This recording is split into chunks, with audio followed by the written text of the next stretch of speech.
Panginoon namin sa gabing ito. Ikaw ay dakila, ikaw ay mabuti sa aming lahat. Dapat ka lamang papurihan at parangalan at pasalamatan. Alleluia!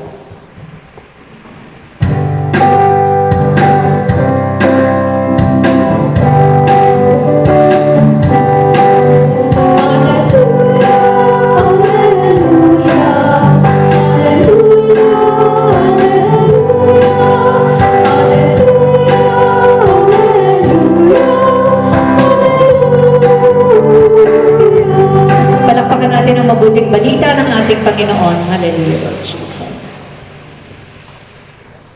Ang pagbasa ng mabuting balita ayon kay San Juan, Kabanata 3, talata 7 hanggang 15. Papuri sa iyo, Panginoon. Huwag kang magtaka dahil sinabi ko sa iyo, kailangan kayong isilang mula sa taas. Umihip ang hangin kung saan ito nais at naririnig mo ang ihip nito. Pero hindi mo alam kung saan ito galing at kung saan ito patungo. Gayon din nga ang bawat isinilang mula sa Espiritu. Sumagot sa kanya si Nicodemo, paano pwede ang mga ito? Sinabi sa kanya ni Jesus, ikaw ang guro ng Israel at hindi mo alam ang mga ito. Talagang sinasabi ko sa iyo, ang alam namin ang aming sinasabi at ang nakita namin ang aming pinatutunayan. At hindi naman niyo tinanggap ang aming patunay. Mga bagay na nga sa lupa ang sinabi ko sa iyo, at hindi kayo naniniwala. Kaya paano kayo maniniwala kapag mga bagay sa langit ang sasabihin ko sa inyo? Walang umakyat sa langit maliban sa bumaba mula sa langit ang anak ng tao.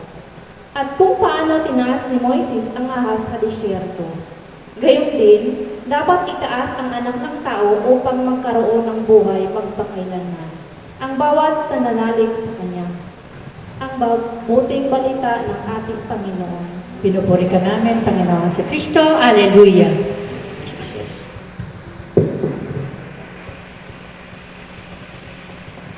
Thank you, Jesus. Alleluia. Thank you, Lord. Thank you, God. Thank you, Jesus. Praise you, Jesus.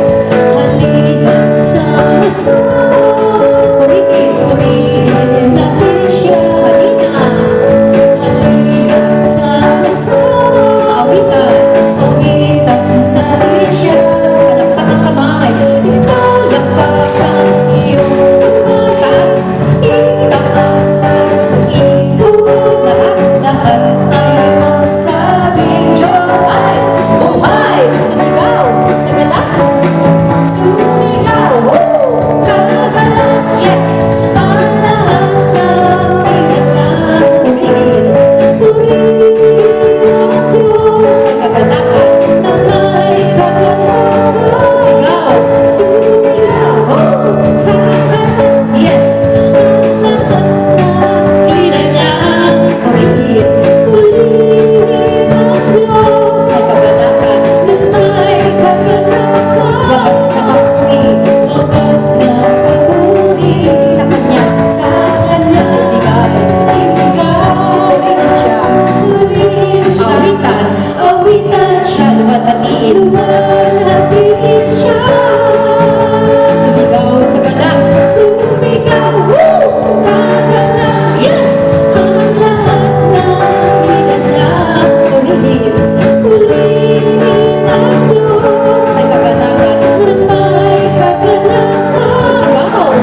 Praise you, Jesus. Jesus. Jesus. Jesus. Jesus. Hallelujah. Thank you, Lord. Thank you, Jesus. Maraming salamat sa iyo. Hallelujah, Jesus. Praise you, Jesus. For God so loved the world that He gave His only begotten Son,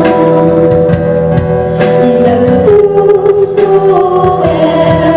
believes in Him should not perish, but have life everlasting. Have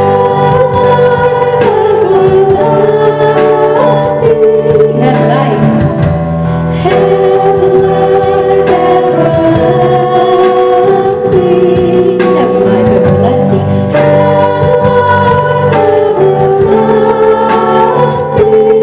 life everlasting. Have life everlasting.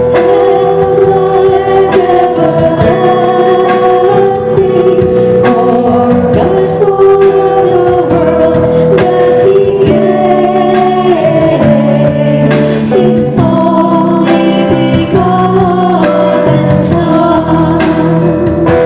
For God did not send His Son into the world. For God did not send His Son into the world to bring condemnation, but rather that through the receiving of Him, men might find true salvation and have life everlasting. Have life everlasting. Have life. Have life everlasting. Have life everlasting. Have life everlasting. Hallelujah. Have life everlasting. For God so loved the world that He gave His only begotten Son. He came into the world. He dwelt among His own. He came into the world and He dwelt among His own, but His own they would not receive power, but the power to become the sons of God He gave to all who believe. He gave life everlasting. Gave life everlasting. Gave life. Gave life everlasting. His life everlasting.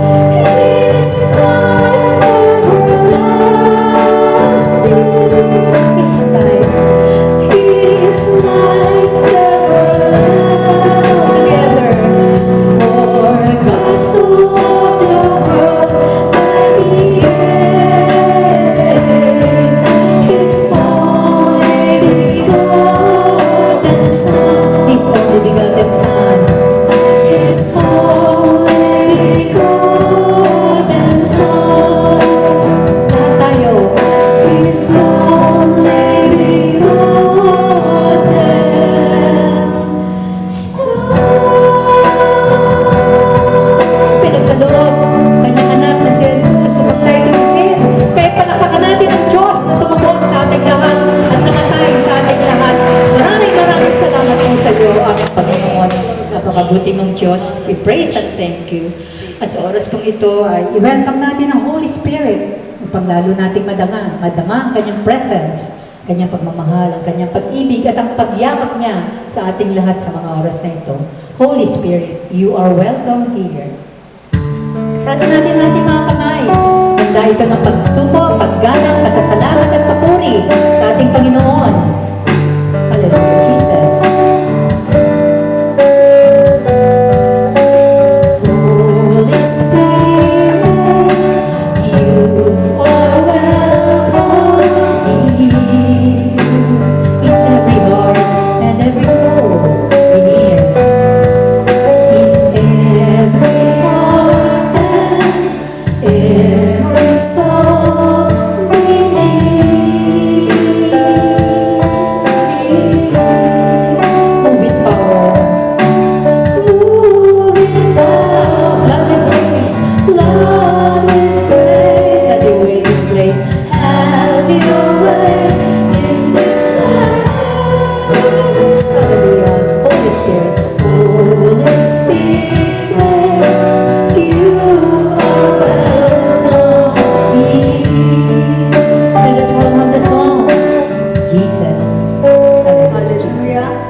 Glory to Praise our you, God. Jesus. Purihin ko ang Praise Diyos and Ama. thank you, Lord. Hallelujah, Praise and worship Jesus. you. Jesus, thank you, Ay, Lord para God. sa iyo, aming Diyos. Napakabagong sa aming mga nilalang mo, Diyos.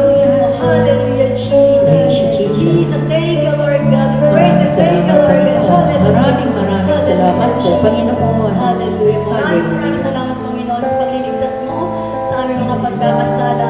Napakabuti mo, Panginoon. Amen. Alam namin sa mga sandaling ito, kami po ay humihingi ng kapatawaran sa lahat ng aming mga pagkakasala na paulit-ulit. Bagamat nagkaroon po ng muli ng paalala sa pagtubos mo sa aming mga pagkakasala. Yes, Lord. Dahil patuloy pa rin po kami nagkakasala, Panginoon. Yes, So, hinihingi po namin ito ng kapatawaran, Panginoon. Hallelujah, Jesus. Sa lahat ng aming mga ginagawa na hindi ka lugod-lugod sa iyo, Jesus, sa isip, Jesus. sa salita at sa gawa. Amen. Patawad po, Panginoon. Patawad po sa lahat ng aming mga pagkakalinlangan, Panginoon. Hallelujah. Patawad po, Diyos. Salamat po, Panginoon. Maraming salamat po muli, Panginoon, sa gabi ito. Narito na naman po kami nagkakaisa na nagpupuri sa iyong laki ng pangalan. Maraming salamat sa palagi mo kami tinatawag sa mga ganitong gawain, Panginoon. Hallelujah, Jesus. Maraming salamat sa iyong pagmamahal. Ikaw ang aming kaligtasan. Maraming salamat po sa pagliligtas mo po sa aming Panginoon.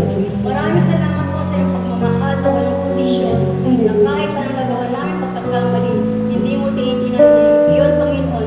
Bagpos tinitingnan mo ang aming mga puso na nagpapakabuti, Panginoon. Maraming salamat, Panginoon, sa mga kaligtasan. Isa lahat sa kaligtasan ni Sister Sherry, Panginoon. Salamat po, Maraming Panginoon. salamat po sa pagyakap po sa kanya, Panginoon. Maraming salamat. Maraming salamat sa kagalingan, patuloy na kagalingan na pinagkakaloob po sa kanya, Panginoon. Maraming salamat din po sa aming mga puso na susugatan. Maraming salamat po sa iyong pagmamahal. Maraming salamat po, Panginoon, at ito po yung kinakatok na naririyan ka sa amin, Panginoon. Marami po kami nararanasan na sakit. Yung aming puso, Panginoon, ngunit nandiyan ka palagi na dumadamay sa aming Panginoon. Isang taon na po, Panginoon, ang pagkawala ng aking anak. Alam ko, Panginoon, na ihilom din ito, Panginoon. Hallelujah, Jesus. Pinahiram mo lamang po siya sa amin, kaya maraming salamat sa pagyakap mo rin po sa kanya. Na nariyan na siya sa iyong tabi, Panginoon. Maraming salamat po, Panginoon, sa iyong pagmamahal. Walang kondisyon, pagmamahal mo po. Kami nagpapasalamat Maraming salamat. sa iyo, Diyos. Amen. Higit sa lahat sa mga oras din po ito, Panginoon, ay nilalapit po namin ang aming, malapit na po ang aming marriage encounter, Panginoon. Nawa lahat po, Panginoon, ng mga magiging participants po namin, ang pupuntahan po namin sa kanilang tahanan.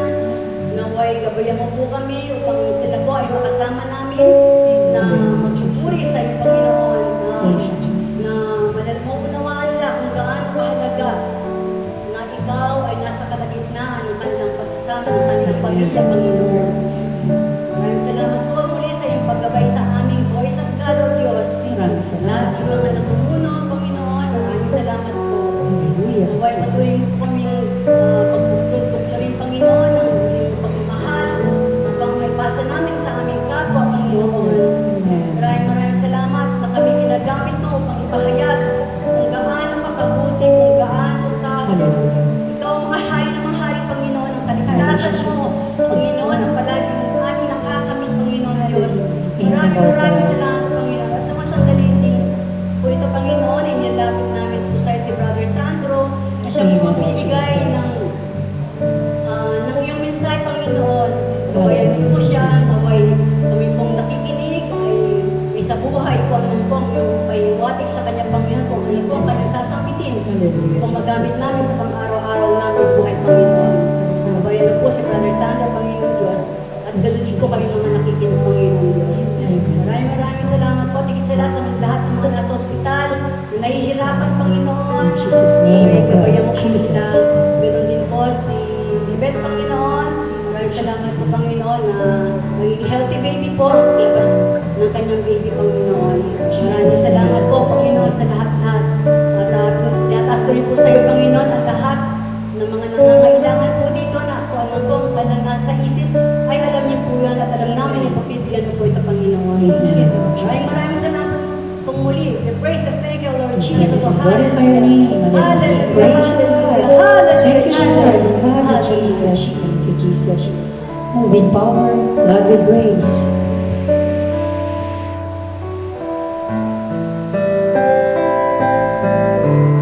Jesus, Jesus, Jesus. Move in power, Lord, with grace. Have your way in this place. Holy Spirit, Holy Spirit, you are welcome here. You are welcome here. Praise and thank you. Pinupuri ka namin, Panginoon, Ama sa langit, Ama sa langit, Father God. Maraming salamat sa iyo, Ama namin sa langit. Sapagkat ang anak mo ay namatay para sa amin, ibinigay mo siya. Kami ay tinubos sa aming mga pagkakasala. Binigay mo ang iyong buhay upang kami ay matubos sa aming pagkakasala. Inilagay mo kami sa ganitong kalagayan. Hallelujah. Tinawag mo kami sa isa sa aming mga pangalan. At dahil ang iyong mga anak nagsupugi sa oras na ito, lumalabas sa kanilang labi, sa kanilang bibig, ang mga kapurihan na ginawa mo sa kanilang mga buhay, Panginoon. Mabuti kang Diyos. Ikaw ay punong-puno ng awa, ng pagmamahal. Ikaw ay magmamahal sa aming lahat kahit kami makasalanan. Kami ay mahal na mahal mo, Panginoon. Maraming salamat kahit kinandem ka ng lahat ng tao. Pinagkalaw mo pa rin ang iyong buhay. Ganun mo, kamahal ang Voice of God community na ngayon ay nag-iisip kung paano ka pupurihin. Hallelujah, napakabuti mo sa aming lahat. Punong-puno ka ng pagmamahal at pagpapatawad sa aming lahat. Maraming salamat po, aming Panginoon, anak ng Diyos. Maraming salamat sa iyong kabutihan, sa iyong awa at pagmamahal sa aming lahat. Salamat po sa pagkakaloob mo ng iyong buhay para sa aming lahat ng mga anak mo. Maraming salamat. Hallelujah. We praise and thank you, Lord. We glorify your name. We worship you. Ayan ka, Panginoon. Ikaw ay muling nabuhay. Nabuhay ka sa aming puso. Muli ay mananatili sa aming kaisipan. Mga ginawa mong sakripisyo at pagmamahal para sa iyong anak. The Voice of God community. Maraming salamat sa iyo, aming Panginoon. We praise and thank you, Lord. Hallelujah. Our Father who art in heaven, hallowed be thy name. Thy kingdom come, thy will be done on earth as it is in heaven. Give us this day our daily bread, and forgive us our trespasses, as we forgive those who trespass against us. And lead us not into temptation, but deliver us from evil. Amen. Hail Mary, full of grace, the Lord is with you. Blessed are you among women, and blessed is the fruit of thy womb, Jesus. Holy Mary, Mother of God, pray for us sinners, now and at the hour of our death. Amen. Glory to the Father, and to the Son, and to the Holy Spirit, as it was in the beginning, is now, and will be forever. Amen. Palakpakan natin ang ating Diyos na buhay. Muling buhay para sa ating lahat. Maraming salamat po, aming Panginoon. See you po na po tayong lahat. Pasko ng pagkabuhay. Ang patay, narinig ko ang patay ito. Kamusta ang Pasko ng pagkabuhay? Patay. No? Ganun na. So, long time po sa inyong lahat, ha? Kailan ba ako rin... Huwag na tayo magtanong, no? Baka sumapapaloob ko lalo. Tagal ko naman na. Pagkakakit din lang siguro ako nito, no? Pagkuhanti ang tao ko, hindi talaga. Kailangan daw, 7:15 nandito na ako dahil yun ang start ng toko, bawal ka late. Nung tumano ko, inaalis pa lang yung proyekto, wala pang tao. Yun. Akin ba yan? Thank you, ha? God bless, ha? So, mahal na araw. Ano po bang madalas na ginagawa natin, mahal na araw? Nagdarasal. Very good. Ano madalas ginagawa natin mahal na araw? Holy Week. Ano pa? Diyos ko naman yan, mga sagot nyo. Ano? Babakasyon. Sige, okay lang. May hintay akong gusto kong marinig na sagot eh. Bisita iglesia. Ano ba mga palabas sa Station of the Cross? Galing. Prosesyon. Ha? Swimming. Pabasa. Pasyon. Okay. Ano lang? Ano ka rin din? Okay. So, ano mga palabas madalas? sa television, sa TV. Ten Commandments. Bakit? Bakit?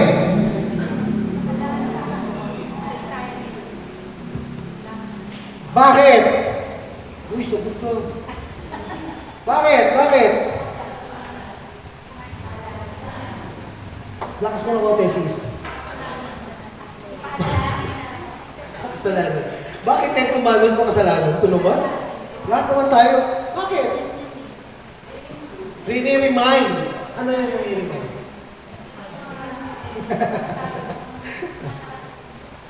Yung mga dapat gawin. Yun. Nanonood ako ng 10 Commandments. Tinanong ako ng bunso ko, ba't mo pinanonood yan? Sabi ko ba, istorya ni Moises yan ha. Kilala mo si Moises? Oo naman, yung nakati ng dagat. Diba? Yun ang palaging ano. O ano pa? Ano ba yung pinaka-simbolo ni Moises na importante sa tao?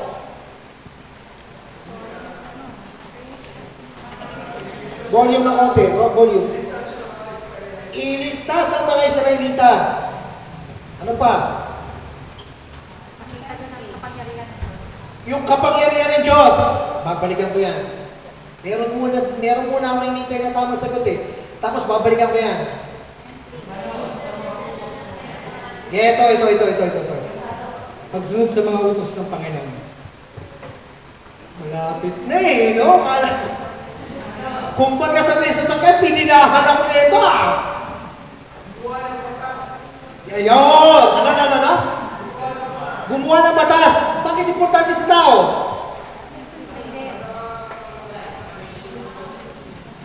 Ang 10 Commandments ang humihiwalay sa tao sa lahat ng hayop. Dahil ang tao ay meron dapat sinusunod na Diyos. Ang hayop, ang amo lang, wala nang iba. Maliwanag po ba yan? Ang 10 Commandments sa lahat ng panahon, sa lahat ng bansa, yun ang pinakaugat ng morality natin mga kapatid. Wala nang iba.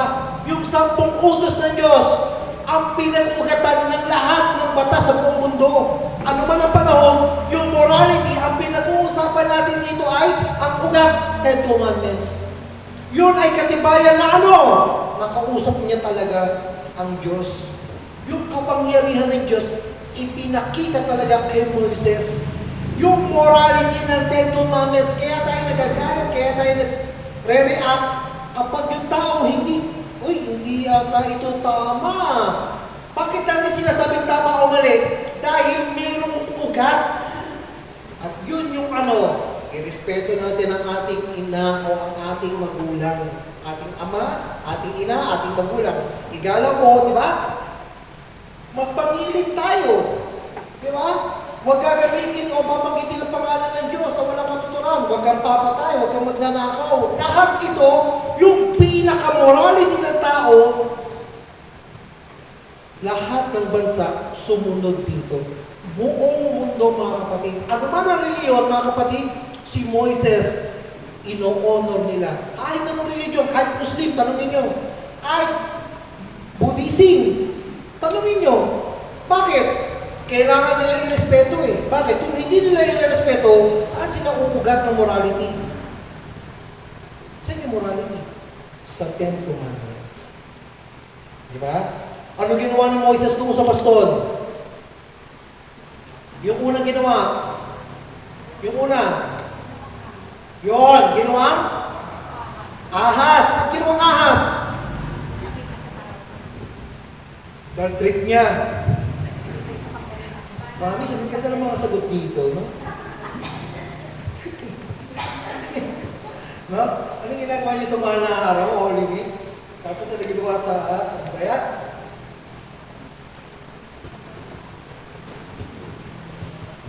Bakit unang-unang milagro ni Moises ay ahas? Di ba? Pinakita niya sa harap ni Pero. O ito, yung kapangyarihan ng Diyos ko. Nabis yung baston, no? Naging ahas. Ano sabi ni Pero? Ha? Yan lang? Tawag niya yung dalawa, oh. Pakita niyo si Moises. Gawa kayo, dalawang ahas. Isipin niyo yung ahas ni Moises, tinapatan. Dalawa? Di Di ba? Ibig sabihin nito, kaya hindi na kami si Pero, yan yung magic mo, kaya namin yan, no? Kaya lang, nagulat si Pero nung nung kinain ng ahas ni Moises, yung dalawang ahas ng Pero. Bakit nagulat? Kasi Diyos nila yun eh. Pinatay ng kapangyarihan ni Moises ang Diyos nila. Bakit ang daming mga peste na ipinadala? Ano na yung mga peste? Palaka. Ha? Balang. Anong kangkong? Tipaklong. Kangkong rinig ko. Lakas yung kasi lang konti. Akala ko kangkong, tipaklong. Layo eh. Sounds like. No? Ayan na pala ha. Babalikan ko yan, brother ha. Sabi ko mag-a-agit lang ako. Teka lang, ginanahan ako eh. Ano yung bakit? Diyos ko, tumanda na tayo. Bata pa lang tayo. Black and white pa lang ang TV. Puro 10 commandments na. Pag tinanong tayo na anak natin, di ba sagot? Kaya nga, binibigyan ko kayo ng kakayanan na sumagot sa mga anak ninyo para ipaliwanag. Ano yung mga peste na yun? Isa-isa, di ba pinakita? Ano yung simbolo nun? Bakit yun ang ginamit ng Diyos? Para peste si Pero. Kasi lahat yun, huwag nyo kakalimutan ha, lahat yun ang ginodiyos ni Pero. Ay, yan ang ginodiyos mo, yan ang gagamitin ko para sa'yo. Ay, yan ang ginodiyos mo ha, o sige, Diyos ng ng palaka, o sige, hindi ka makakatulog, puro palaka sa harapan mo. Di ba? Ano yun? Yun ang Diyos ko, ililigtas ako ng Diyos ko, hindi ako papabayaan ng Diyos ko. Ganun ha, o sige, patadala ko yan. Di ba? Isipin nyo, ang tingting sampal ng Diyos yun sa pagkatao niya. O, nasa ng Diyos mo? Di ba Diyos mo pala ka? O, pinadala kita. Ba't nagagalit ka? O, di ba sabi niyo kay Moises, Moises, patambal mo na. Moises, patambal mo na. Lahat, puro gano'n. Tawag niyo si Moises, di na ako makatulog. Yun. Di ba? Isipin nyo, dami. Tapos yung tubig naging dugo. Water is life. Sabi ng NASA, para malaman mo kung may buhay sa isang lugar, tignan mo kung may tubig. Pag walang tubig, walang buhay. Walang kahit anong buhay. Water is life. Maliwanag? Sa ibang planeta, pag walang water, walang buhay. Di ba kasasabi lang natin? Water is life. Ano ginawa ni Yahweh? Ginawang dugo. Diba? O, diba? Pakinggan po ninyo, ito napakaganda moral lesson ha. Ipinapakita dito na kaya ng Diyos magpadala ng peste, pero kaya niya rin tanggalin ang peste. Nagpapadala ng sumpa, pero kaya niya rin tanggalin ang sumpa. Napakaganda ng morality. No explanation about 10 commandments. Ito pinakamabigat na tanong ng bunso ko eh. Bakit hinayaan niya mamatay yung mga panganay? Anak din naman sila ng Diyos. Yung nanonood kaya sabi ko sa kanya, alam mo mahal na araw, payapa ang buhay ko eh. Nanonood ako, gusto ko naman nahimik, yung tanong mo, pinahirapan mo. No? Hirap din yung mga anak na pinag-aaral sa Catholic school, ang ganda ng mga tanong, di ba? Yung tanong niya na, teka lang, bakit hinayaan mamatay? Di ba, anak din ng Diyos yun? Bakit hinayaan mamatay? Ano sagot? Very good. Wala? Wala sagot? O di ba tagal na natin napapanood? We don't know the meaning, the deeper meaning, the essence of that story. We don't know. Nanonood tayo sa isang bagay na parang, Di natin alam. Alam niyo yung loro? Nagsasalita ang loro, pero hindi niya alam kung ano sinasabi niya. Di ba? Di ba? Pag dumaan ka, ito, sample ko lang to, baka magalit kayo sa sample ko. Halimbawa, dumaan ako, sasabihin ng loro, Pogi, Pogi! Ganon, di ba? Ganon? No? Deep inside, ikaw matutuwa ka, uy, Pogi daw. Pero, we know na hindi alam ng loro kung ano meaning ng Pogi. Basta, nagsasalita lang yan. Maliwanag? Parang ganun tayo. nagsiserve tayo, parang hindi natin alam ang meaning. Walang mata na nakakakita, walang tingin na nakakarinig. Pag binuksan niya, pag pinanood mo yan, dapat malaman natin ang kahulugan niyan. Mga kapatid, ito ang pinakamagandang sasabihin ko sa inyo. Dapat mangusap ang Diyos kapag mayroong bagay na naglilingkod ka, ginagawa mo para sa paglilingkod sa Kanya. Dapat marinig mo ang tinig ng Diyos. Ano ang mensahe na pinanood mo? Ano ang mensahe na palabas? Ano yung malalim na kahulugan nito? Paano ko siya ituturo sa mga anak ko? Bakit hinayaan ng Diyos na mamatay ang mga panganay?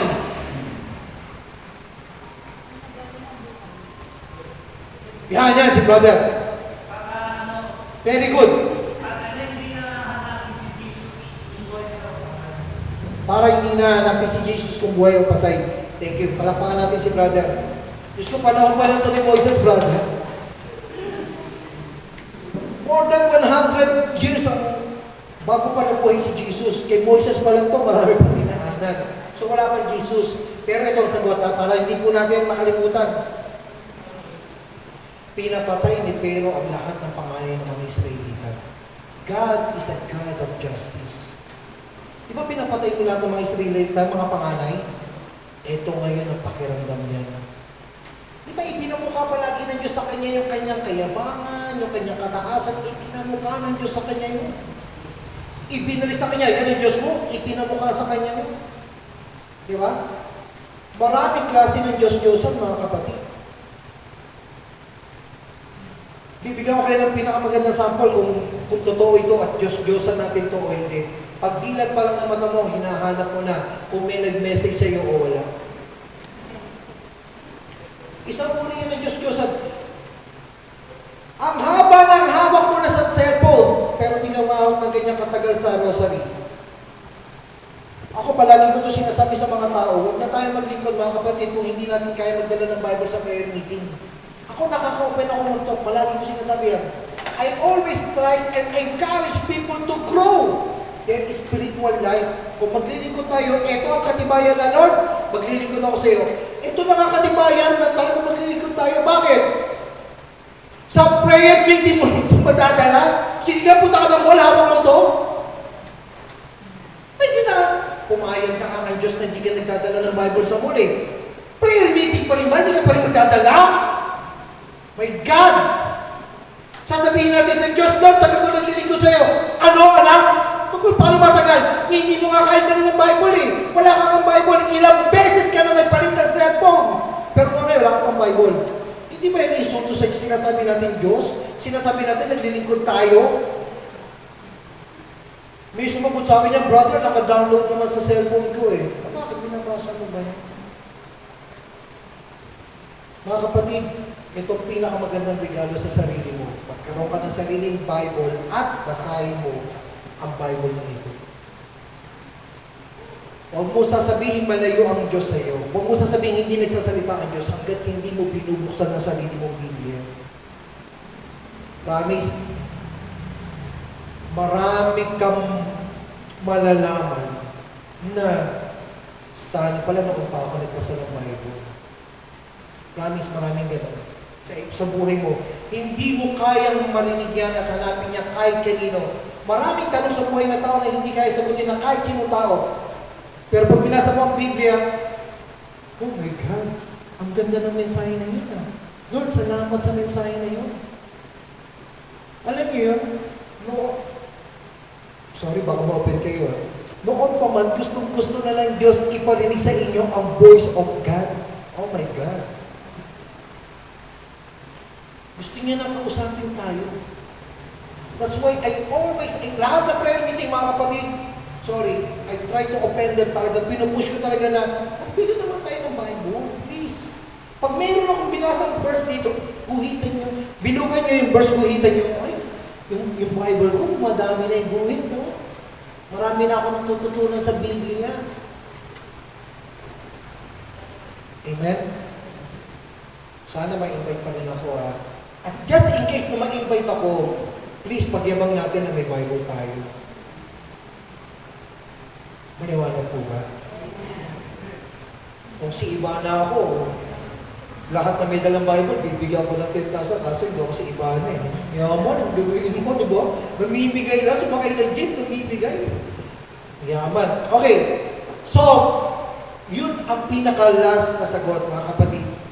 Dahil pinapatay niya lahat ng panganay ng mga Israelita, hinayaan ng Diyos na maramdaman niya ang pakiramdam na kung kaano kasakit na ipapatay ang mga panganay. Siya mismo namatayan ng panganay. Siya mismo namatayan ng panganay. Diba? Kung gaano kasakit yun sa kanya. No?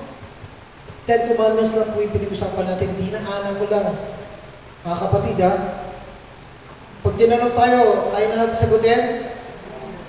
Bakit yun yung peste?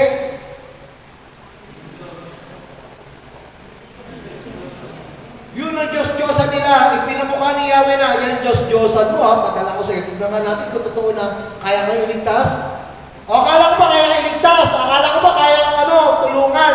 O yan ang Diyos-Diyosan mo. O sige, padala kita ng maraming ganyan. Diyos-Diyosan mo yan ha. Di ba? Irita siya. Di siya makatulog. Sige mo, akala ka tipli yung ginawa ng Diyos. Ang sarap paniwala niya sa mga bata. Amen? Nung hinati yung dagat, mga kapatid, sa pag-aaral, ito po siyensya to, siyensya. Nung hinati yung dagat, tumawid sila o hindi? Tumawid. Ang description ng Bible, yung tubig ay naging haliging pader.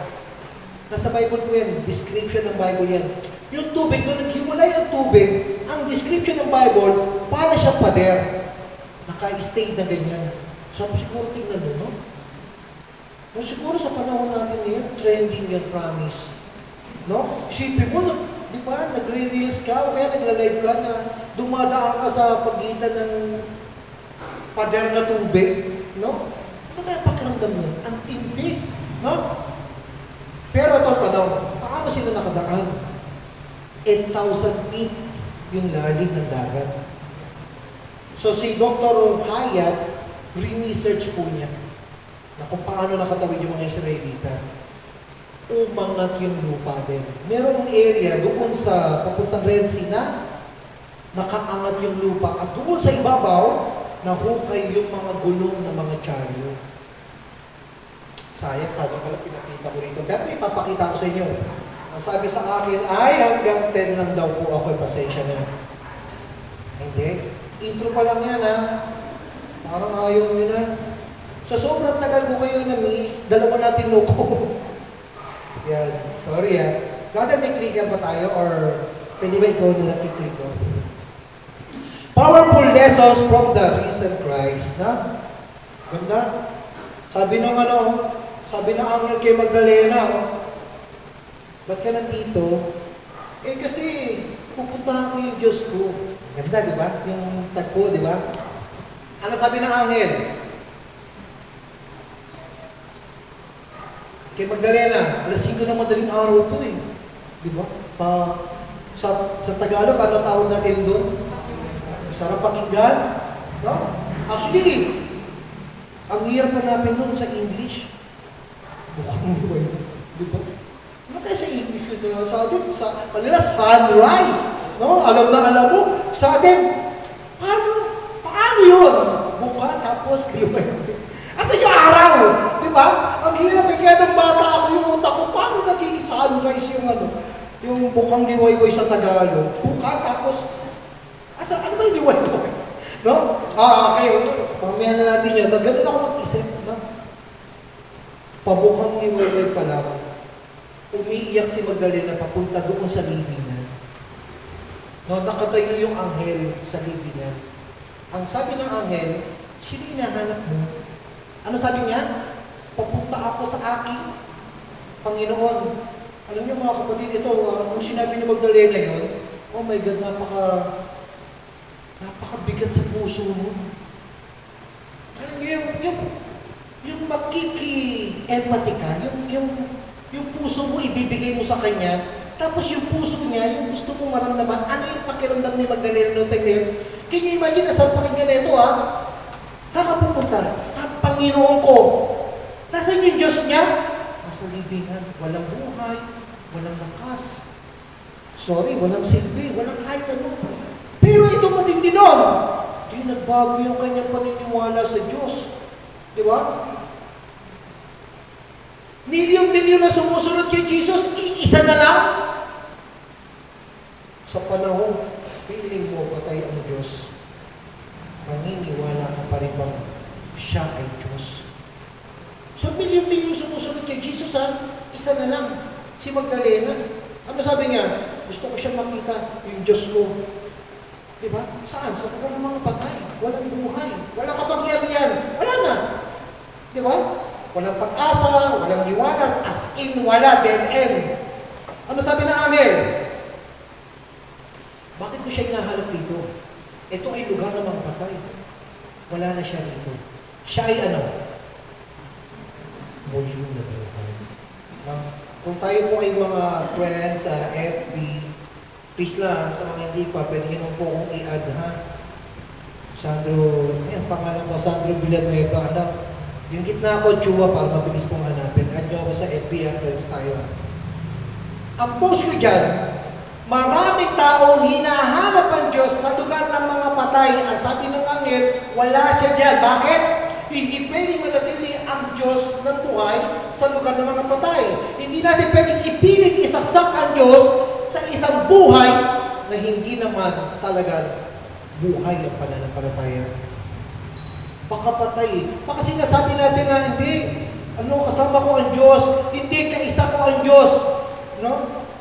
Baka tumayo ang anghel dito ngayon at sabihin na, hello, wala ang Diyos mo dito. Bakit? Puso mo, puro patay. Libingan. Ang dami mong pinatay na tao, ayaw mo patawarin. Nasa puso pa rin. Baka sementeryo ng puso natin. Ano sasabihin na amin? Ang Diyos ay hindi kaya mamuhay sa lugar ng mga patay. Sementeryo. Baka ang dami mo lang pinatay. Ayaw mabuhay.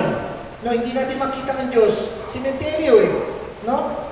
So, ang lesson, mga kapatid, kailangan hindi sementeryo ang puso natin. Sa isang tao na naglilingkod sa Diyos, hindi dapat libingan ang ating puso. Kung hindi, tirahan ng Diyos na buhay. Oh my God, ang sarap pakinggan. No? Okay. Alam niyo kung ano pinakamaganda? Yung pagkabuhay ni Jesus. May mga bagay na gusto kong paikliin yung paliwanag na maintindihan agad ng tao ito. Ganito kasimple yun. Ang Diyos nagsakatawang tao para ang tao magsakatawang Diyos. Hindi. Bakit magsakatawang Diyos? Hindi tayo pwede pumasok sa langit kung ang katawan natin ito pa rin ang gagawin natin. Sorry, pero hindi natin alam kung anong layunin ng Diyos, kung bakit kinukuha niya agad yung katawang lupa natin. Maraming dahilan. Pero ito ang point ko. Papalitan na ng Diyos ang katawang lupa ng katawang makalangit. Kaya tayo kinukuha ng Diyos. Amen? Hindi natin alam at hindi natin kaya pagandahan yan. Di ba? Ang hirap paliwanag, ang hirap daanan yung topic na yan. Pero ito ang pinakamagandang ididiin ko sa inyo. Kung ang tao ay nawala at naniniwalang merong Diyos, hindi po dapat tayo nalulungkot dyan. Kasi, ang Diyos, ito, pakinggan nyo mga kapatid ang Diyos ay ano? Makapangyarihan sa gitna ng kamatayan at sa gitna ng kasalanan, higit siya doon. Walang kasalanan makakapigil sa Kanya, walang kamatayan makakapigil sa Kanya, sapagkat ang kapangyarihan ng Diyos ay higit sa anumang kasalanan at higit sa anumang kamatayan. So tayo makasalanan at namatay, huwag tayo mag-alala. Kung nakipag-isa tayo sa Diyos, dadalhin tayo ng Diyos sa kabilang buhay. Napakalinaw, no? Bakit tayo naglilingkod, mga kapatid? Bakit tayo nagsaserve? Kasi naniniwala tayo na isang araw, itong paglilingkod natin na ito, isusulit natin sa Kanya, Lord, I serve you. Naglingkod ako sa iyo. At sasabihin ng Diyos, very good. Very good. Sa gitna ng problema, sa gitna ng hinagpis, pasakit, kalamhati, naglingkod ka sa akin, very good. Amen? Okay, number 1. Bibilisan natin kasi 1 to 50 yan Debut lang. Hope and renewal. Okay, isa pa ulit. Brother. Yun, parang may trigger ka. Na? Pasalamatan natin ang Diyos at Ama ng ating Panginoon Jesucristo dahil sa laki ng habag niya sa atin. Tayo'y binigyan niya ng isang panibagong buhay sa pamamagitan ng muling pagkabuhay ni Jesucristo. Ulitin ko mabigat kasi lalim na sinabi. Binigyan tayo ng panibagong buhay nung ano? Nung ano? Pero nakasulat na nga doon, ano ba naman pa rin? Binigyan niya ng isang panibagong buhay sa pamamagitan ng muling pagkabuhay ni Kristo. Ano ibig sabihin nito? Nung nabuhay si Jesus sa gitna ng mga patay, ano? Katibayan na tayong lahat ay may panibagong buhay. Na pag namatay tayo dito sa lupa, meron tayong panibagong buhay sa langit. Di ba yung gospel ngayon, daanan natin ng konti, okay lang ba? Okay. Ano sabi niya? Paano kayo maniniwala kung ipaliliwanag ko ang mga bagay tungkol sa langit? Kung paano nandito sa mga lupa ay hindi nyo kayang intindihin na. Di ba? Alam niyo kung gano'ng maganda ang religion natin? Si Jesus lamang po sa lahat ng Diyos. No? Sa lahat ng Diyos. Napakaganda ng pag-aaral ko, yung research ko. Si Jesus lamang po ang may pinakamagandang description ng heaven. Wala nang iba. Sinabi niya may mansion, may pintuan, may mga anghel, may tubig, may mga naglilingkod. Oh my God, ang dami niya description. Ito matindi nun. Si Jesus lang din ang nag-describe na mayroong hell. Na kung ano yung tsura ng hell, mayroong apoy na hindi namamatay at mayroong uod na hindi namamatay. Dalawa. Can you imagine the description ni Jesus? Ginagamit ng ibang religion yun. Bakit? Wala silang idea kung ano ang itsura ng langit at ng impyerno. Si Jesus lang. Bakit? Ano sabi niya sa gospel ngayon? Dahil galing ako doon Kaya ako siya na ipaliliwanag sa inyo. Kaya ako sa napapakita sa inyo. Kaya ako siya na i-elaborate sa inyo, nag-describe sa inyo. Dahil galing ako doon. Isipin niyo kung gano'ng masarap paliwanag mo. Diba?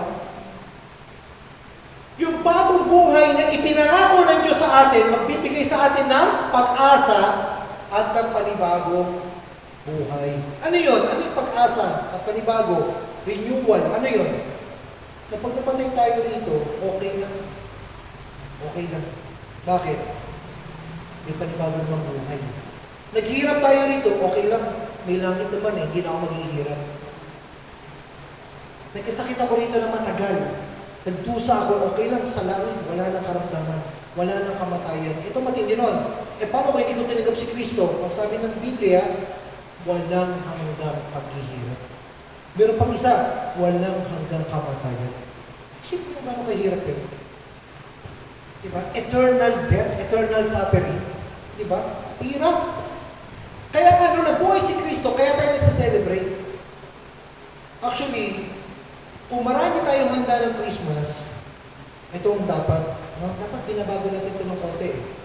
Mas marami tayong handa sa pagkabuhay. Bakit? Halimbawa si Jesus ipinanganak. Halimbawa ako sundalo o nagkaroon ako ng barel. Yun, binigyan pa lang ako ng barel. O yung pamilya ko, nag-celebrate at binigyan ako ng barel. Pero ang celebration dapat talaga, nung pagkatapos kong ipanalo ang gera, nung nabuhay siya muli, dapat mas marami tayong handa. Yun ang dapat na binibigyan ng celebration ng mga Kristiyano, yung muling pagkabuhay. Maliwanag po Pero kapag Holy Week, please na mag-fasting. No? Maraming klase ng fasting. Isa sa fasting, yung pagsuswimming. Pwede naman kayo mag-swimming.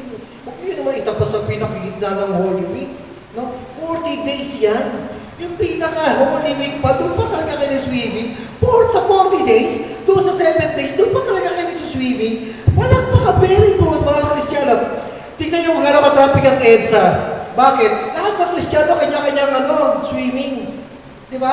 Kung ako si Jesus, magtataka, tingnan lang. Pangilin. Alam niyo ba salitang pangilin? Fasting. Alam niyo yung fasting? At nasa kung saan kayo, di ba? So maraming klase klase ng fasting, mga kapatid. Pero effective pa rin ang fasting sa pagkain. Number 1 yan. Fasting of the eye. Bakit pinabalutan ng violet ang mga santo sa simbahan? Hindi nyo alam, promise ito yan. My God. Fasting of the eyes. Kailangan takpan. No? Yung mga magaganda, yung mga santo, tinatakpan. Fasting of the eyes. Fasting of the ear. Marami. Please. Ako naman, Diyos ko naman. Sa 40 days, please, kung hindi mo kaya magsalita na maganda, please lang i-fasting mo ang dila mo. No? Kung magmamarites ka lang, tampalin kita yan eh. No? 40 days, sa 365, sa 40 days, may pagmamayabang mo to, Lord, nag-fasting ako. No? Gusto ko magmarites ha, hindi ako nagsalita. May mga tao naman, hindi naman nagsasalita, post mo man ng post sa Facebook, ganun din. Para ka na rin nagsalita nun. Please, 40 days mo lang, patunayan natin sa Diyos na tayo mga Kristiyano.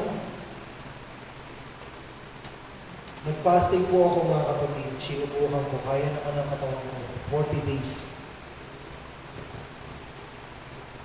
Na kapag lubog lang ng araw ako kakain, gusto kong hirap. Ha? Ito masakit. Tutuksoin ko pa ng mga kasambahay mo pag alam nagpa-fasting ka. Halimbawa, alam nagpa-fasting ka, magiging mo pa talaga sa harapan mo talaga. Yung sa harapan mo parang, yung alam nagpa-fasting ka, doon sa harapan mo tatagtagin yepo, na tapos sasabihin nila, paabot kaya yung magtumas? At ako pa talaga nagpa-fasting. Di ba? Ang hirap. Alam niyo, unti-unti mag-try tayo ng fasting. Maraming klase ng fasting. Please, kung hindi natin kaya 40 days, at least one week. Wala na ba Kristiyano handang magpakahirap, mag-sacrifice para kay Lord? Wala na ba? Ayaw na ba natin? Gusto natin talaga swimming lang, gano'n?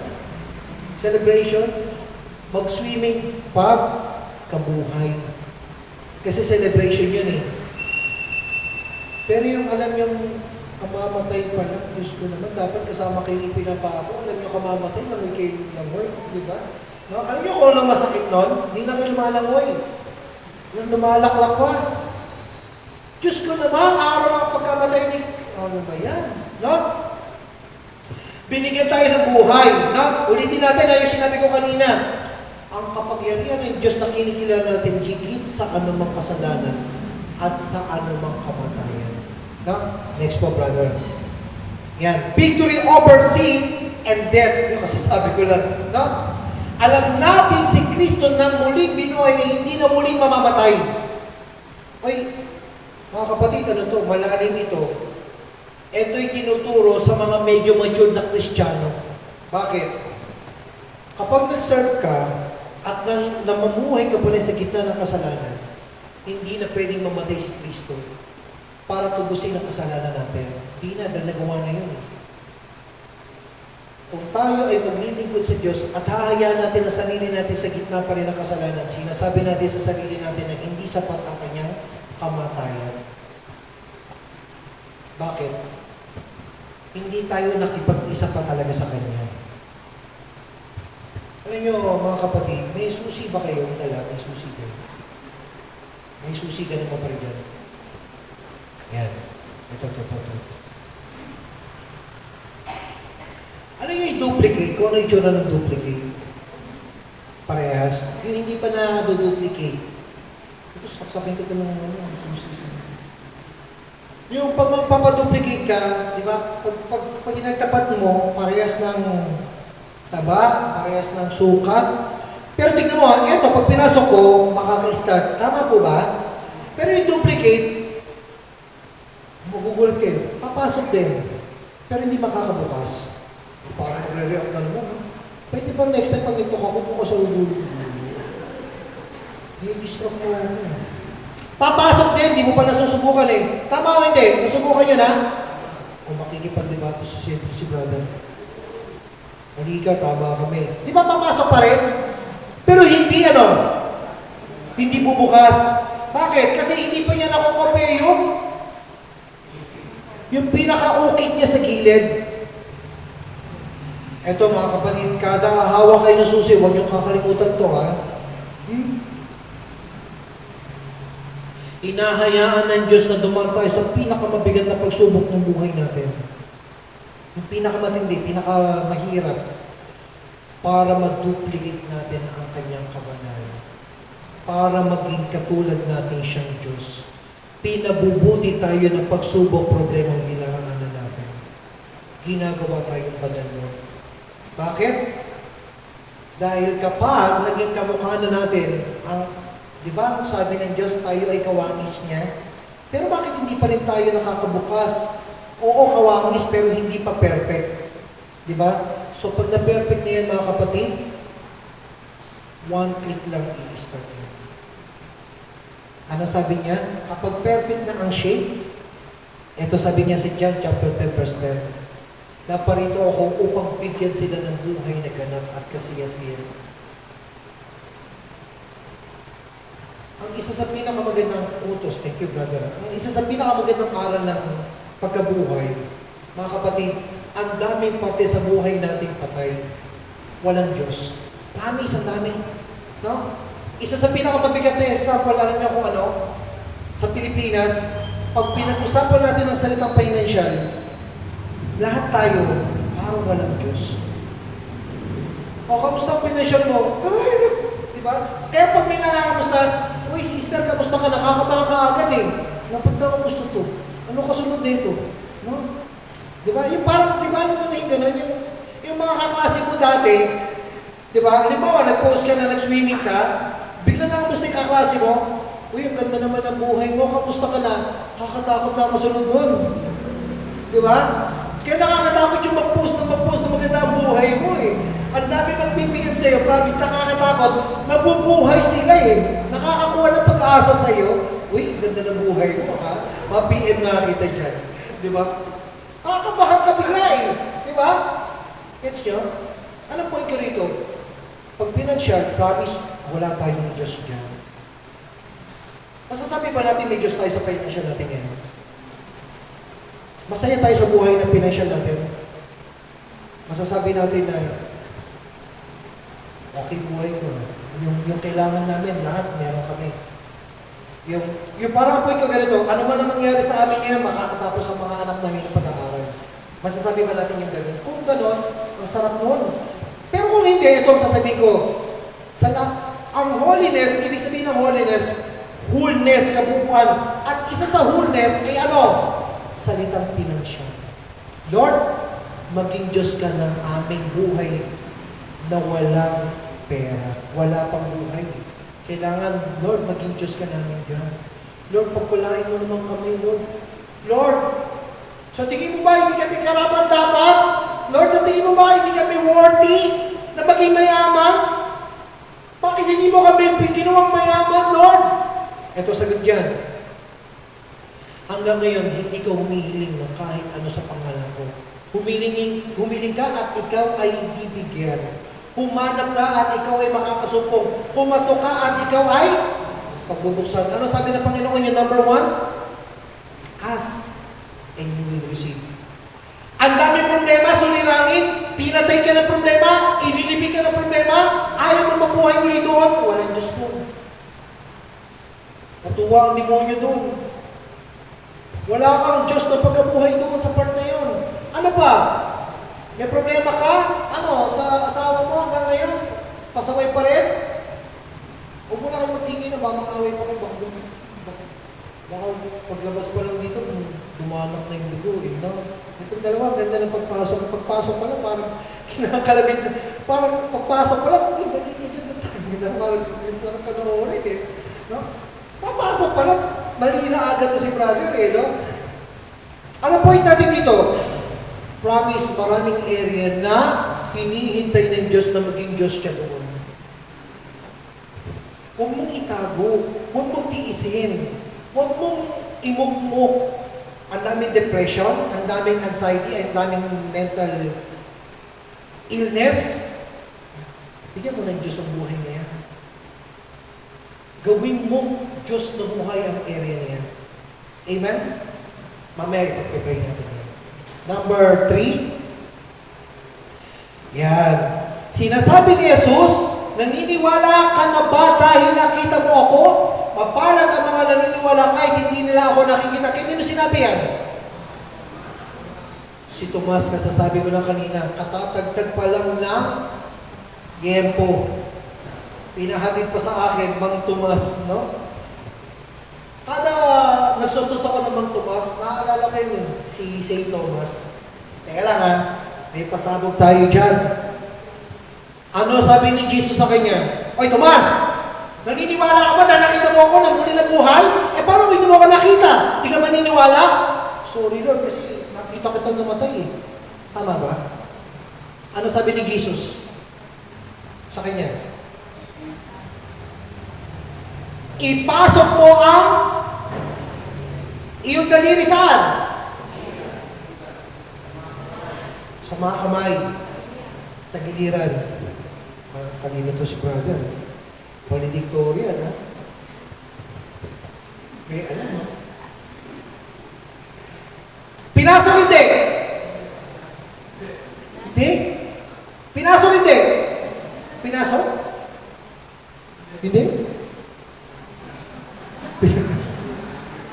Nag-away bigla.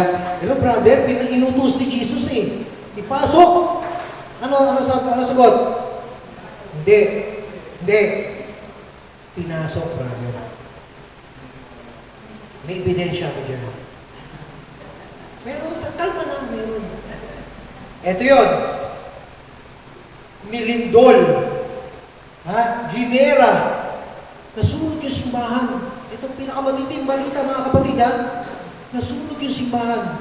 Pero itong pinakamatindi, yung daliri, hindi pa rin nagbabago hanggang ngayon. Paklik, brother. Yan ang daliri ni St. Thomas. Saan makikita yan? Paklik ulit, brother. Sa Italy. Linindol na. Ginera na. Nasunog yung simbahan. Yung daliri. Alam niyo kung gano'ng katindi? Pati yung buto, intact pa rin. Yan ay simbolo nakahawak ng kabanalan. Oh my God, ang sarap ipagmayabang ang pananampalatayang Katoliko. Ang dami nating ebidensya na ang pananampalataya natin ay totoo. At yan ay simbolo ng ano? Totoong nabuhay uli ang ating Panginoon Kristo. Amen? Yan yung daliri. Yung daliri mismo, hindi nagsisinungaling eh. Diba? O Tomas, nung pinasok, namatay na si St. Thomas, yung daliri, buhay pa eh. Hindi pa rin namamatay. Ito ang tanong, kaliwa o kanang daliri yan? Ano? Ha?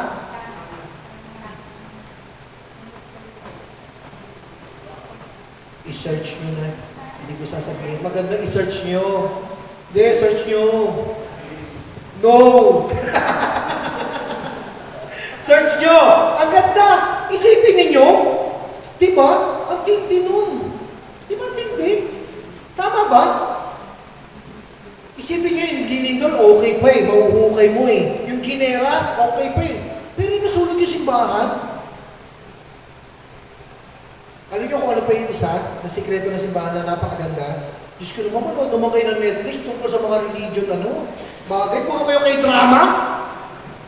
Alam niyo ba yung asawa ko, sinundo ko kahapon, ninalagnat hanggang ngayon, may lagnat. Pagkatapos ko makikiusap ako paglalambing, umuwi ko agad ako, ha? Dahil kailangan ko ibili ng soup, ayaw kumain, hindi ako umuwi. Alam niyo bakit? Kakata kay drama. Nagpuyat. Diyos ko naman, minsan nagugulat ako, 1:30 na, 2:30 na, may pasok ko pa. Yung last na to, yung last episode na yun, Diyos ko naman, 2 oras yun, yung last episode na yun eh. Ang tagal! No? Sabi ko naman, Diyos ko, halos pa ulit-ulit na istorya niya. Hindi, kakaipa-istorya nila. Niya katulad na Pilipino. Tatalo pa kami. Hindi, manood ka na, matutulog na lang ako rito. No? Ang daming palabas sa Netflix about Christianity. Alam niyo kung ano isa sa pinakamaganda na panood ko sa Netflix? Yung corona tinik. Itinago pala ng simbahan. Hanggang ngayon. Nasusunog yung simbahan, hindi nasusunog yung corona. Alam niyo kung gano'n kamahal yung corona, yung benta ng corona? Asik na halaga ng isang bansa. Ang sabi ng hari, sige na, babawiin ko na kasi ninako sa amin yan. Nalaman ng hari na nandoon. Sige na, sabi ng tao, sige, babalik ko sa ito. Pero ibigay mo sa akin lahat ng kayamanan ninyo. Ano yung ginawa ng hari? Ibinigay lahat ng kayamanan. Sarap panoorin. Panoorin mo ulit, brother. Dalawa na assignment mo, ha? Yung daliri ni Thomas ngayon, yung corona, ha? Ganda. Sa Netflix. Binili ng hari, oh. Ang ganda nung nangyari nung binili. Kung ano nangyari sa kanilang bayan, sa bansa. Ganda ng istorya. Ano? Mga tao na ito, puro ano. Wala tayong alam. Hindi natin alam yung totoo, yung daliri ni Thomas na incorruptible hanggang ngayon. Hindi natin alam.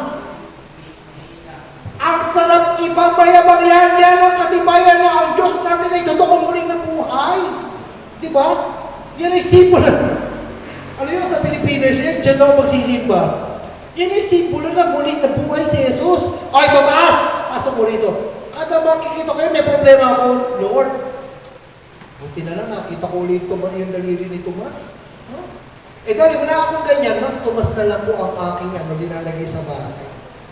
Kada kakain kayo na meron kayo mang Tomas, maalala nyo, totoo, muling na buhay si Jesus. Wala kang ulam, mang Tomas, pwede na, no? Muling na buhay. Si Jesus, ang ganda, di ba? Kada nakikita mo ang mang Tomas, maalala mo, uy, okay lang na may problema, okay lang may sinara, okay lang may pagsubok, okay lang. Muli namang nabuhay si Jesus eh. Alam ko, dito sa buhay na ito, hindi ako makakalaya. Pero sa langit, makakalaya na tayo sa lahat ng problema. Makakalaya na tayo sa lahat ng karamdaman. Amen? Next, tondo, taliri, no? Love and sacrifice. Na ang muling pagkabuhay ay totoong katugunan ng ng kanyang pagmamahal sa tao. Alam naman natin yan, favorite verse natin yan, John 3:16. Diba? Alam niyo kung gaano kasarap ang Kristiyano na sa panahon natin ngayon? Kasi tinugon na ni Yahweh, ni Jesus, o God the Father, ang kanyang pangako sa tao. Na na ibibigay niya ang kanyang bugtong na anak. Siguro kung tayo ay mga servant sa panahon ng araw, ano kaya religion natin? Huh? Wala namang Christian, wala pa si Jesus. Ano kaya religion natin? Huh? Isipin niyo kung gano'ng kahirap. Walang Christmas. Huh? Walang celebration ng walang confession. Alam niyo kung gano'ng kaganda ng Christianity? Pinatay lahat ng mga goddesses. Pinatay sila Thor. Yung mga Greek mythology, yung mga god, di ba? Sila Hercules, yung kabila. Pinatay lahat yan ng Christianity. Bakit? Yung mga god nila namamatay eh. Si Thor namatay eh, sa story eh. Si Jesus namatay eh. Di ba? Namamatay lang. Pero yung Jesus natin, ang lupit ng story eh, muling nabuhay. No? Di nila naisip yun. No? Kung naisabi siguro ng mga Greek, gumawa ng mga Diyos, kung naisip yun, ginawa ko na sana si Jesus namatay, bubuhayin ko ulit. Di ba? Hindi. Muling binuhay. Di ba? Masarap. At meron tayong ebidensya na muling nabuhay. Sino? Si Thomas. Kaya tayo nagki-Christmas, napakaganda celebration yan. Bakit tayo nagsa-celebrate ng risen Christ? Napakaganda celebration yan. Bakit? Ang swerte natin. Kasi katugunan ng Diyos na yung pangako niya na ililigtas tayo sa anumang kasalanan, problema, suliranin. Ito isa sa pinakamagandang lesson ng ng Ten Commandments. Huwag niyo kakalimutan. Yung angel of death, kukunin ang lahat ng panganay.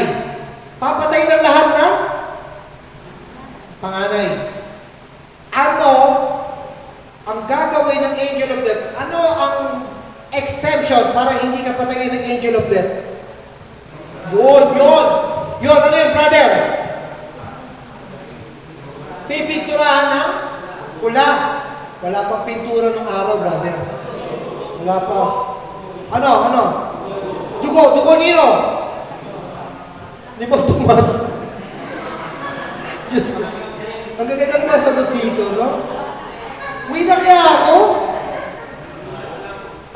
Alam mo, ang dugo ni Mang Tomas. Pero ang ganda nun ano? Diyos ko, Mang Tomas. Marinig ka sa pintuan mo. Diyos ko, pinago natin yung istorya ng Mang Tomas. Nagalit sa akin si Lord. Lahat ng makakita lang mo, ang pintuan ay meron Mang Tomas. Di na mamamatay na sa loob. Diyos ko, ganda nun ah. Uy, magagalit naman yung mga tao sa inyo. Sino nagturo niyo? Si Brother Sandro. Paakamak niyo pa. No? Ano yun? Ano? Dugo ng tupa. Ito yan ha. Pag nakita ng angel of death na may dugo ng, ano ibig sabihin nun? Exempted sa kamatayan. Ito ha, huwag niyo kakalimutan to. Please lang ha, please lang. Huwag natin kakalimutan ito. Hindi titignan ng angel of death. Nag-confess na ba yan? Pinautismuhan ba yan? Nag-misa ba yan? Nag-rosary ba yan? Nag-serve ba yan? Hindi. Ang kailangan lang, may dugo. Malinaw? Yung dugo ni Jesus sa krus ang bumalot sa sangkatauhan para hindi na tayo parusahan ng Diyos Ama sa salitang kamatayan sa impyerno. Lahat tayo ay naging kaaya-aya. Lahat tayo ay naging ang word na ginamit ng Biblia, masamyong, tama ba yung Tagalog ko? Mabagong handog na lang sa langit. Tayo ay hindi na tinitingnan ng Diyos. Ano? Nag-serve ka ba ngayon? Absent ka ng Quran? Hindi na tinitingnan yan. Nag-confess ka ba? Ano? Masama ka ba? Mabait ka? Hindi tinitingnan ng Diyos yan. Once na nakipag-isa ka kay Kristo, automatic, tayo ay exempted sa kamatayan. Yun ang reason kung bakit natin isa sa pinanunood ang Ten Commandments. Yun ang sinasabi ko sa anak ko, dahil yung dugo na yan, ay may simbolo sa dugo ni Kristo. Break it down. Yun yung kanyang kamatayan, ang nagliligtas sa atin. Eto matindi niyan. Saan ko yan natatanggap? Saan ako nakikipag-isa dyan? Saan? Yan, pakilakas. Sa communion. Nakikipag-isa tayo. Communion eh. Di ba? Nakikipag-unite tayo. Sa pamamagitan ng ulitin natin, nalalasan ko sa pamamagitan ng yung katawan ni Kristo, tinatanggap natin para tayo ay maligtas sa kasalanan, maligtas sa kaparusahan ng Diyos. Mga kapatid, hindi na dapat tinutunan kung sino-sino mga, preacher na may prayer tayo about breaking of the family curse. Wala nang ganyan. Kasi nasa ilalim na nga tayo ng dugo ni Kristo eh. My God, pinahirapan pa natin ang mga sarili natin. Para tayo mga iskriba, mga pariseyo. Ay, hindi ka pa karapat dapat. Ay, hindi ka pa ligtas. Dapat ganito ka pa. Dapat ganito pa gawin mo. Wala na, hindi na tinitignan ng angel of death yun. Basta may dugo ka na, exempted ka na. Ganda. Ganda. Amen? Basta mayroon ka ng dugo ni Kristo, exempted ka na sa kamatayan. Diyos ko, kaya naman tayo nagsusunod, di ba? Para matanggap natin, baka isa tayo. Yung dugo na yan, banal o hindi? Yung dugo, banal o hindi? Sa parte ng katawan ng tao, saan unang dumadaan? Sa dila. Yung banal na osya, saan unang dumadaan sa atin? Sa dila. Mga kapatid, ito pakiusap ko ha. Maging malinaw sana to ha. Ilang taon na tayo nagmimisa at tumatanggap ng osya? Sa tingin nyo, more than 5 years? Yes? Amen. More than 10 years? Yes. More than 15 years? Oh my God. More than 10 years? Yung osya, yung banal, dumadaan sa dila? More than 10 years! Di pa rin banal yung dila. Nakipag-isa ba talaga kay Kristo? Yung kabanalan ni Kristo, nadampian ba talaga ng kabanalan ang dila? At napanira pa rin.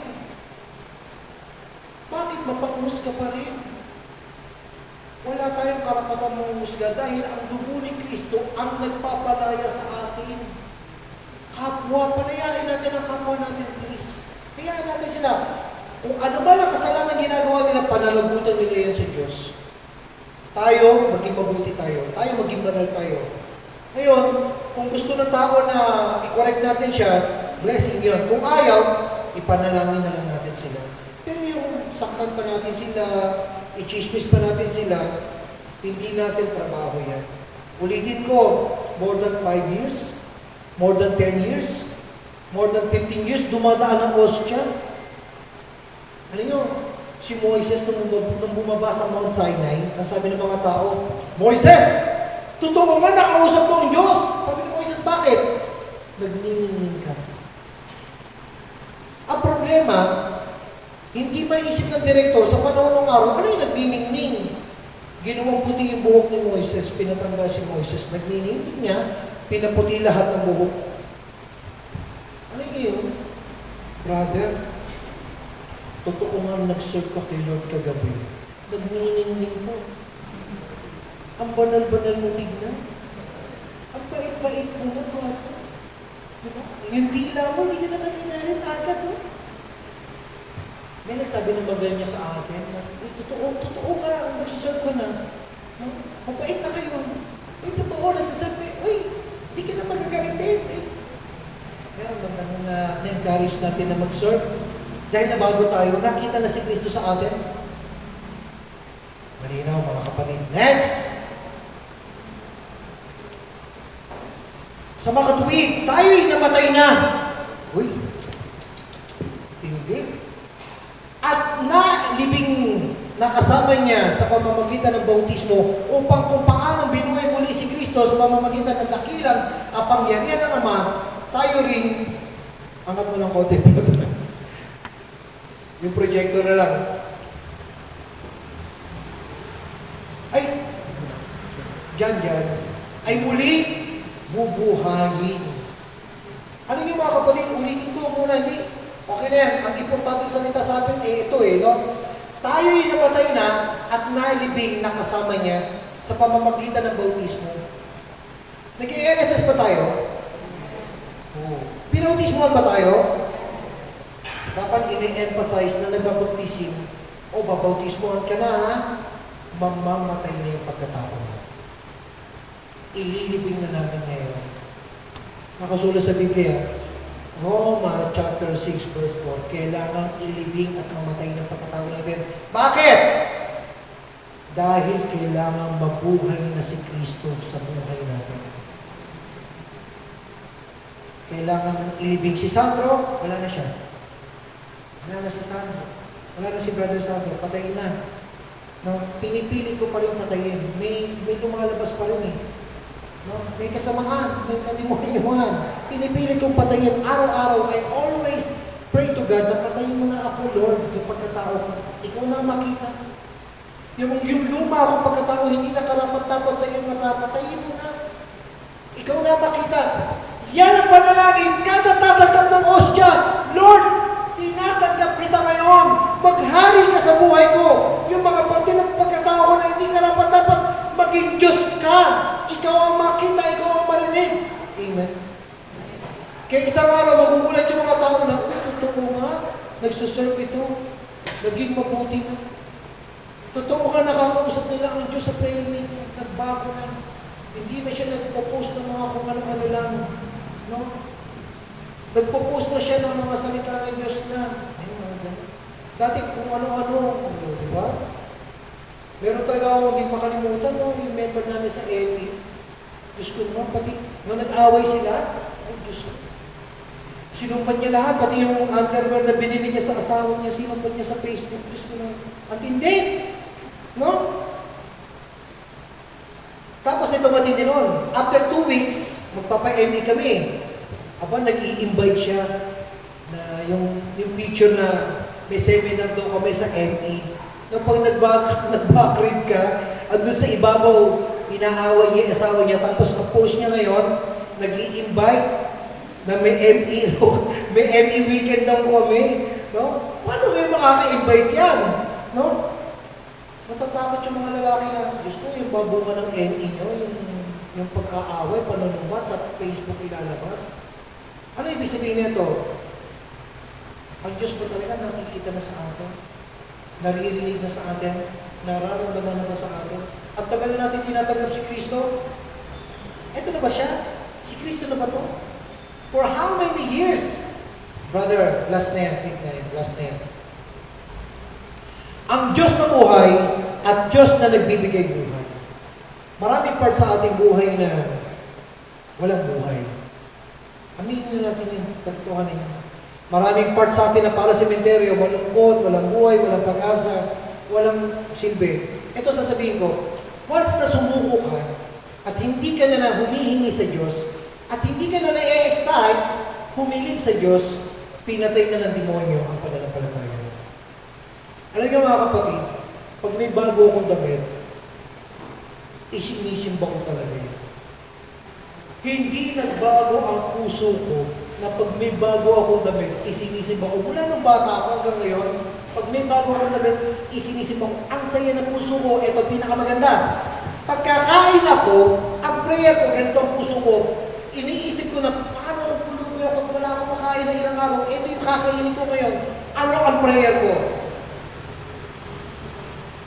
Masyado na nagiging ritual ang buhay natin. Ay, may pagkain na, bless na natin.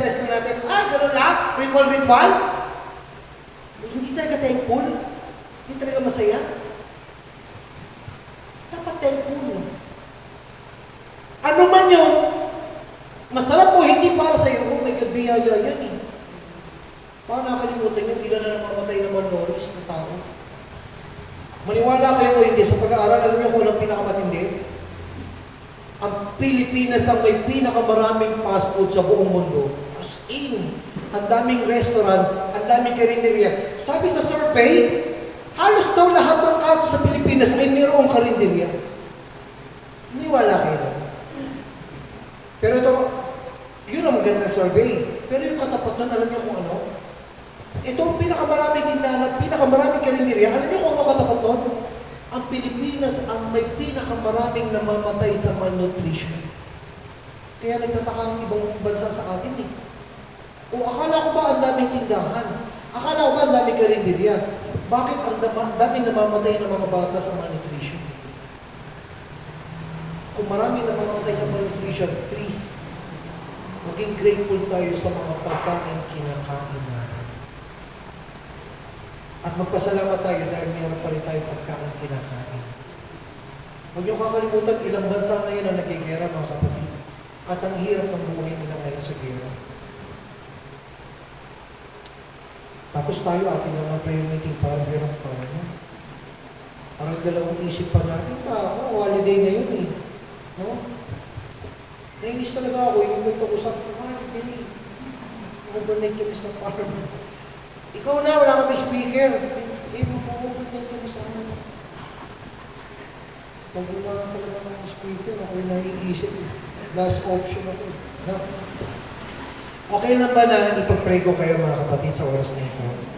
Yung salitang holiness, fullness, ipapanalangin ko na ano man ang sugat, gaano makahapdi, gaano makahirap.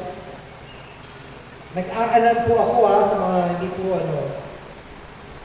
sa mga hindi po nakakaalam. Ako'y nag-aalarm everyday, 9 a.m., 12, 3 p.m., 6 p.m., and 9 p.m. Gawin niyo rin sana. Bakit? Si Daniel, pinagpala ng Diyos dahil 3 beses lang siya nagpag-pray sa isang araw. 3 beses lang! Ginawa ko 6. 5 lang nakaano ko, pero 5, ang alam ko last 9. Pero syempre, bago ako matulog, 6 ko yun. Magpe-pray pa ako, di ba? Ito ko, prinsipyo ko to Si Daniel, 3 beses nagpe-pray, ang tindi ng pagpapala ng Diyos sa kanya, 3 beses sa isang araw. Ako ginawa ko 6. Ito prayer ko palagi, Lord, si Daniel tindi ng blessing ko sa kanya, 3 beses nakasulat sa Biblia, 3 beses lang siya mag-pray. Ako 6. Bakit ko sinasabi sa inyo ito? Ang dami ng area ng sinuko ko na. Ang dami ng area na akala ko yoko na. Akala ko hindi ko makukuha. Akala ko hindi mangyayari. Ang daming area. Why? Because I always expect na kapag nag-pray ako ang gagawa. Mali eh. Ang pananampalataya ay ganito. Magpe-pray ako, Lord, ang pananampalataya ito. Huwag niyo kakalimutan ito Lord, ito hihilingin ko sa iyo Hindi ko alam kung kailan mo yan ibibigay. Basta hindi ako hihinto na ipanalangin yan. Bahala ka na kung kailan mo ibibigay. Basta alam ko, ibibigay mo yan. Yan ang pananampalataya. Pero once na huminto ka na, nanalo ang kalaban. Once na hinayaan ng demonyo na, huwag ka na mag-pray, huwag ka na mag-aasya ka na sa libingan. Hindi ako mabubuhay na ganyan dahil ako ay naniniwala merong Diyos na muling nabuhay. May Diyos ako na muling nabuhay at makapangyarihan ng Diyos ko. At alam ko, ibibigay ng Diyos ang kahilingan ng aking puso. Amen? So, ilang minuto na lang ito. Tayo tayo, magpe-pray tayo.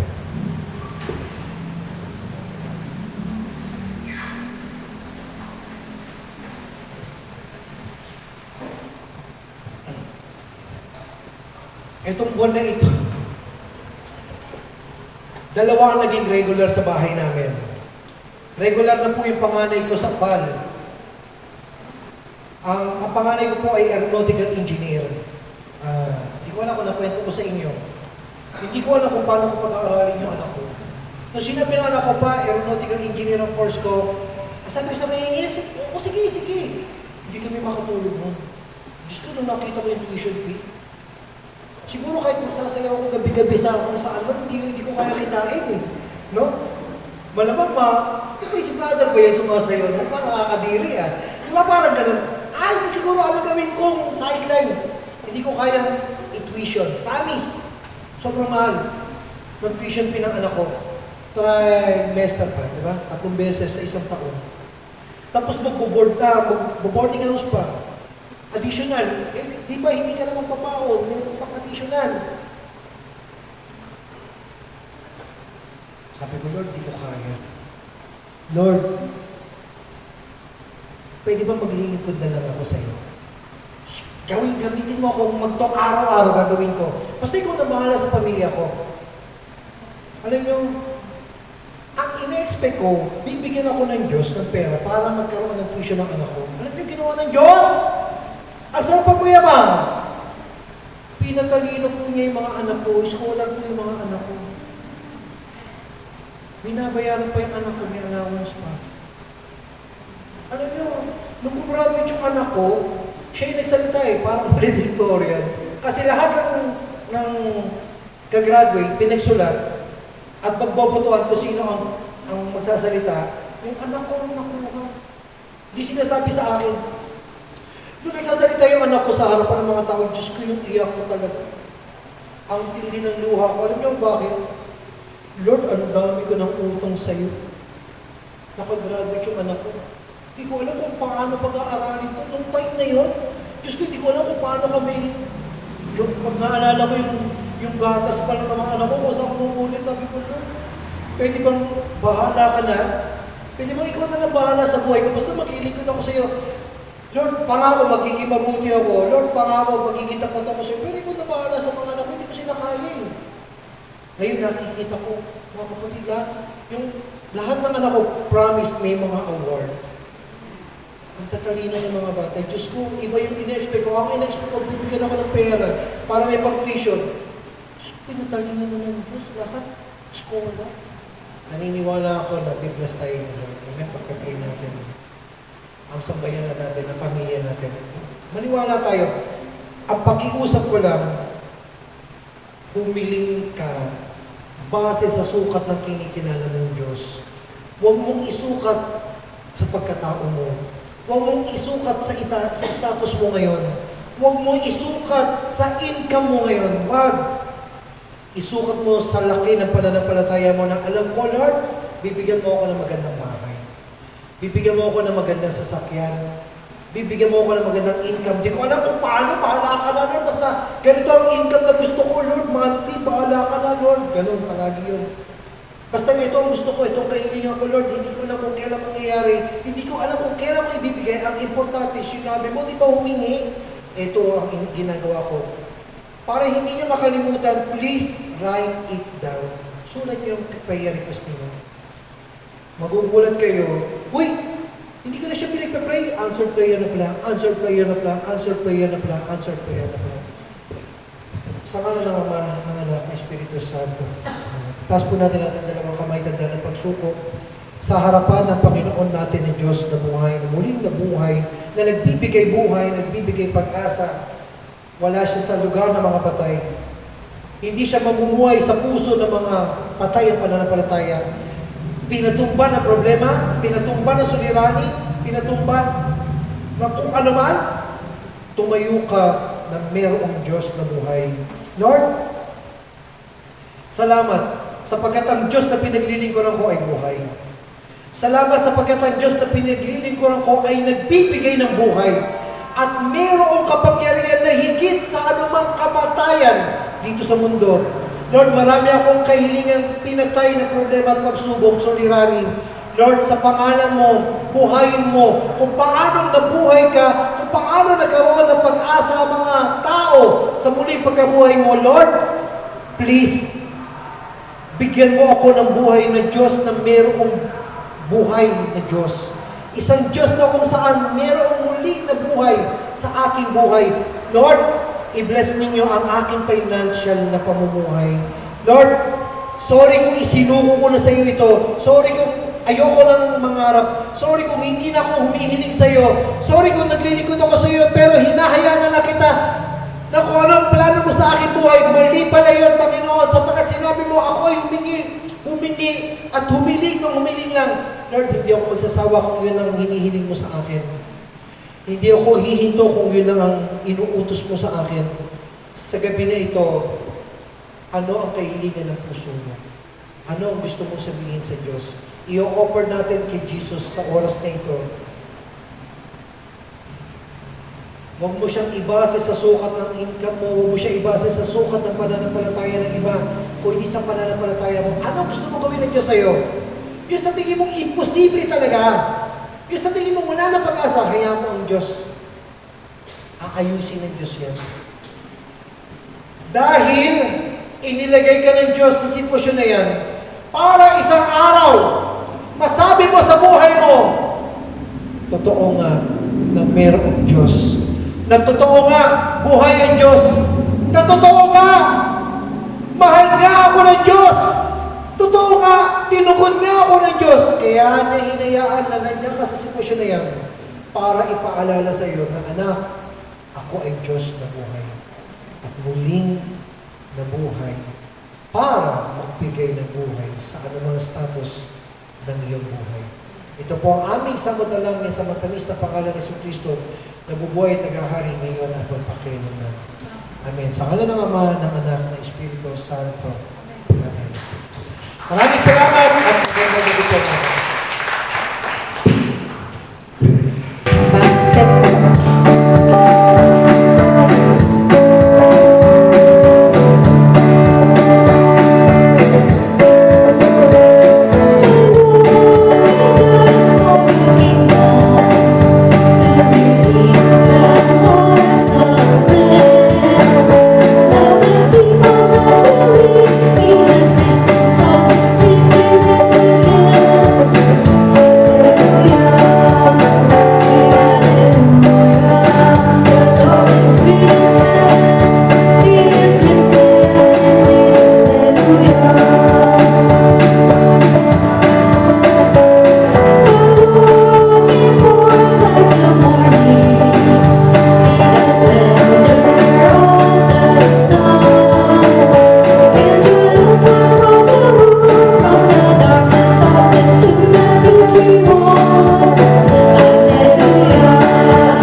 Tuon po natin ang ating mga kamay sa ating mga alay. Panginoon Diyos, mga Panginoon sa lahat, maraming salamat po sa biyaya na binibigay niyo po sa amin. At ito po naman ay ibabahagi namin sa aming komunidad, Panginoon. Muli, maraming salamat po, Panginoon. In Jesus' name we pray. Amen. Our Father who art in heaven, hallowed be thy name. Thy kingdom come, thy will be done on earth as it is in heaven. Give us this day our daily bread, and forgive us our trespasses, as we forgive those who trespass against us. And lead us not into temptation, but deliver us from evil. Amen. Hail Mary, full of grace, the Lord is with you. Blessed are you among women, and blessed is the fruit of thy womb, Jesus. Holy Mary, Mother of God, pray for us sinners, now and at the hour of our death. Amen. Glory to the Father, to the Son, to the Holy Spirit, as it was in the beginning, is now, and will be forever. Amen. In the name of the Father, and of the Son, and of the Holy Spirit. Amen.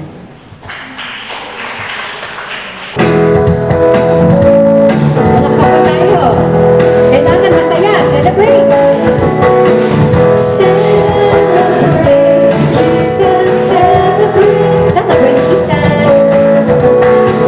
Celebrate Jesus, celebrate. Celebrate Jesus. Celebrate Jesus, celebrate. Celebrate Jesus. Celebrate Jesus, celebrate. He is risen. He is risen. He is risen. He is